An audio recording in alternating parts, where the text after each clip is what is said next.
F'pajjiżhom l-Iran Notik u Yoav Xiran kisbu fama l-professjonijiet rispettivi tagħhom waqt li l-Iran huwa preżentatur fuq it-televiżjoni, attur u kantant li saħansitra ppreżenta attivitajiet red carpet kif ukoll l-ispettakli lokali tal-Eurovision f'pajjiżu, Yorad jippubblika il-kodba għat-tfal.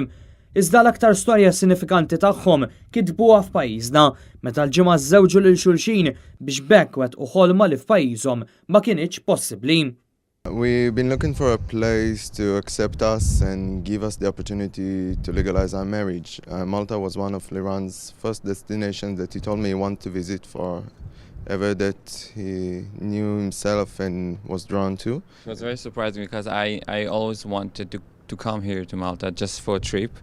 And then just, I think a year ago, we realized that you accepting us as LGBTQ community, it's very important for us to know that we will be recognized as official couple. So it's amazing to know that Malta is so looking forward for people like us.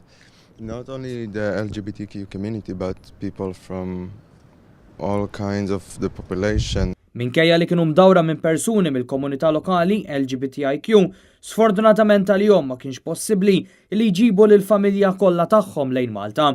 Iżda jgħidu li l-vojt tal-familja tagħhom imlewhom il-Maltin illi wrewhom tant imħabba u laqgħuhom bħala parti minn familthom.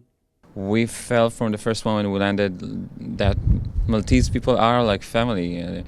When we came to the Valina Hotel, they accept us in warm welcoming, and everybody's so hugging and, you know, very personal when they are trying to listen to you and to know who you are. They really intend to know you better, so it's very, very warm welcoming. L-Iran u Yoav deħallu pajjiżna fil-bidu tal-ġimgħa d-dieħla u jwedu li se jkomplu jirriklamaw lil pajjiżna għal ġenerożità u l-imħabba li rċivew mill-Maltin.